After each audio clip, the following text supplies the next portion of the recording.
Hello my dear friend, myself Sachin Malik.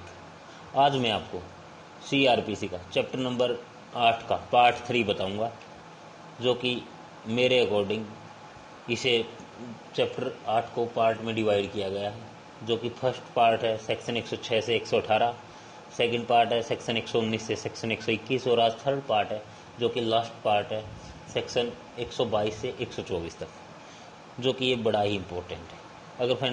अगर friend आपने अभी तक लास्ट के वीडियो नहीं देखे हैं तो आप जाके वहाँ से इस चैप्टर को बिल्कुल अच्छे से समझ सकते हैं रूटीन वाइज, राइट। और फ्रेंड, मेरी आपसे हम्बल रिक्वेस्ट है, अगर आपको मेरा चैनल अच्छा लगता है तो आप मेरे चैनल को सब्सक्राइब कर सकते हैं, मेरे लेक्चर को शेयर कर सकते हैं, कमेंट कर सकते हैं, लाइक कर सकते हैं।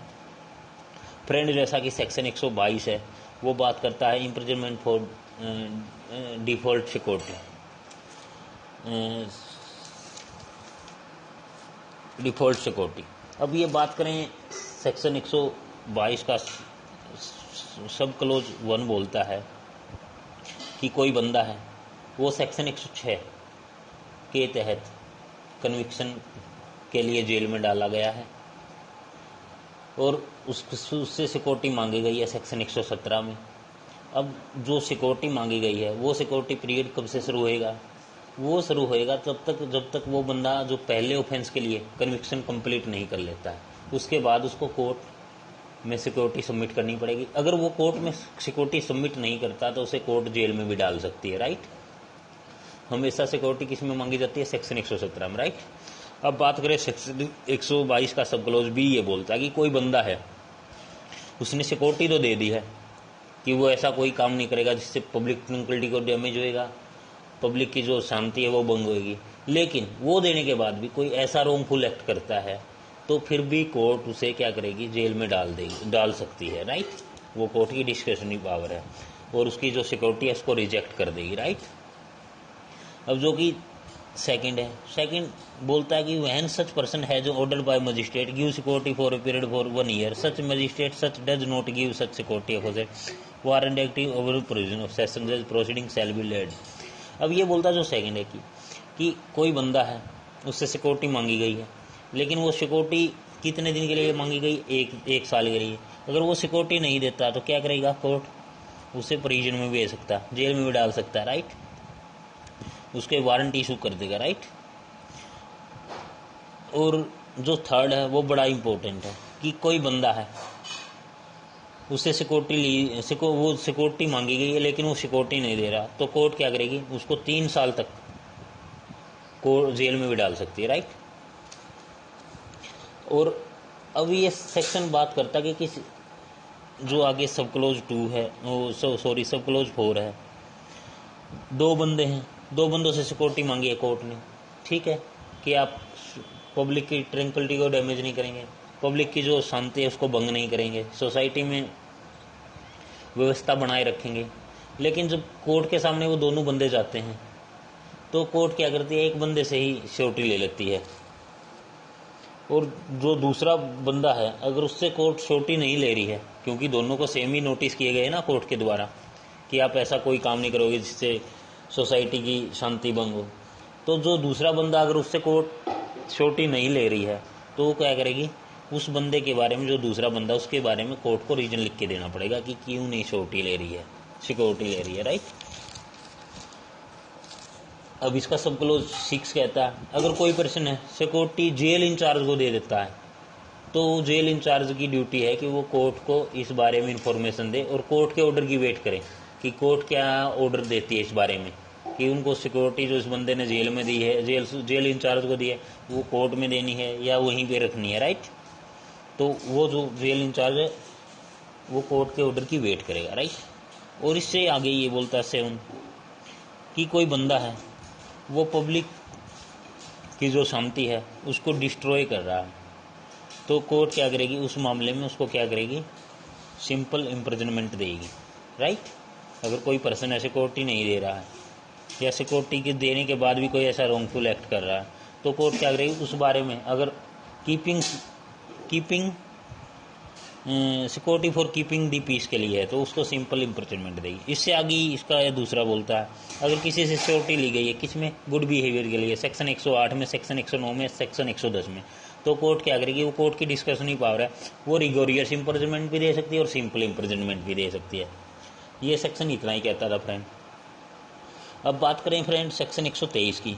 123 बोलता है power to release imprisonment for failing to give the security, कि कोई बंदा है, ये कहता है जब कोई एग्जीक्यूटिव मजिस्ट्रेट या सीजीएम का ऑर्डर किया गया कि पर्सन सिक्योरिटी नहीं दे रहा तो उसे जेल में डाल दो, जो सब क्लोज 1 बोलता है, तो जो डिस्ट्रिक्ट मजिस्ट्रेट है ना उसको पावर है, वो उसको छोड़ भी सकता है अगर उसको ठीक लगता है तो, क्योंकि हायर अथॉरिटी है सीजीएम के और एग्जीक्यूटिव मजिस्ट्रेट के ऊपर कौन, डीएम को पावर है कि वो जिस बंदे से सेक्शन 117 में सिक्योरिटी ली गई है वो सिक्योरिटी नहीं दे रहा है और एग्जीक्यूटिव मजिस्ट्रेट और सीजीएम ऑर्डर कर देते हैं कि इस बंदे को जेल में डाल दो, तो जो डिस्ट्रिक्ट मजिस्ट्रेट है वो उसको छोड़ भी सकता है अगर उसको ये लगता कि हाँ मतलब इतना वो नहीं है कि सीरियस कोई नेचर की कोई ऑफेंस नहीं है, नहीं सॉरी दोबारा से बता देता हूँ कि ये सेक्शन 123 ये कहता है कि किसी बंदे के खिलाफ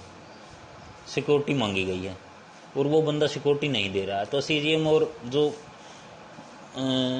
एग्जीक्यूटिव मजिस्ट्रेट है वो उसको क्या करते हैं कि जेल में डाल देते हैं, लेकिन जो डिस्ट्रिक्ट मजिस्ट्रेट है उसको ये लगता है कि नहीं इसको रिलीज कर देना चाहिए, उसको मतलब ठीक लगता है तो वो उसको रिलीज कर देगी, राइट, क्योंकि हायर अथॉरिटी डीएम है।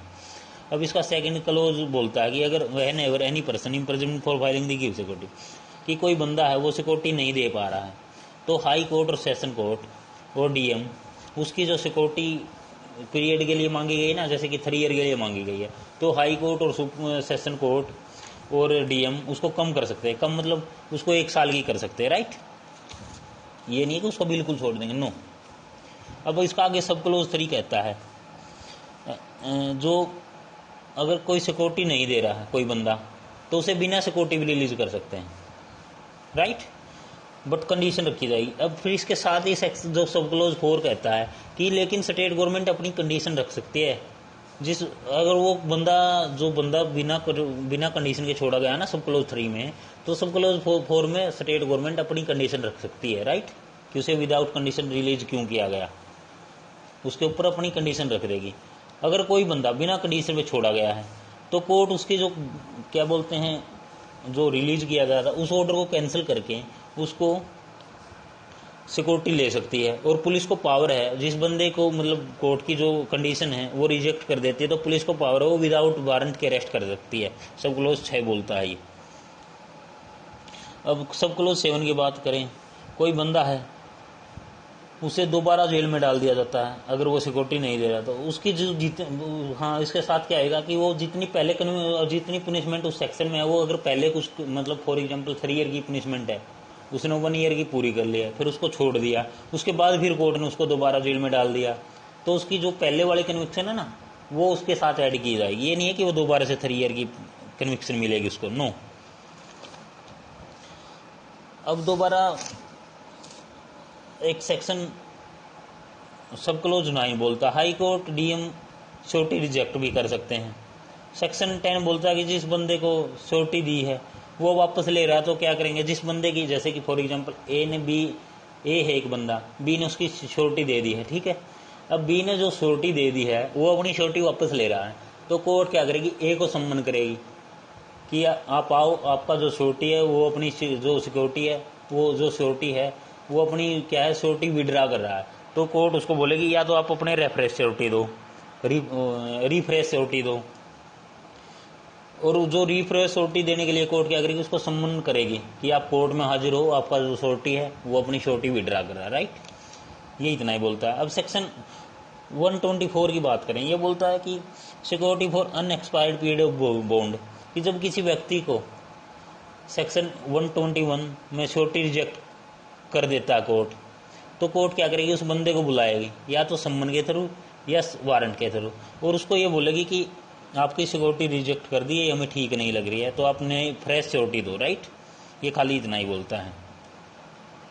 Every such order shall be sub clause 2 बोलता है every such order shall for purpose the of section 120 123 be deem to an order made under section 106 और 117 एज दी केस में भी, यही same बोलता है। 120 से 123 की, फिर बाद में 106 की बात कर देता है, 117 में सिक्योरिटी लेते हैं। बस दो चीज़ें याद रखनी है, मेन चीज़ें। 106 में क्या है, कन्विक्शन होती है, कन्विक्शन होने के बाद ही सिक्योरिटी ली जाएगी। 117 में सिक्योरिटी मांगी जाती है, सिक्योरिटी का ऑर्डर किया जाता है, राइट। उम्मीद करूंगा फ्रेंड आपको मेरा लेक्चर समझ में आया होगा। अगर आपको मेरा चैनल अच्छा लगता है, दोबारा से रिपीट है, अगेन है आपसे रिक्वेस्ट कि आप मेरे चैनल को सब्सक्राइब कर लें। Thank you so much.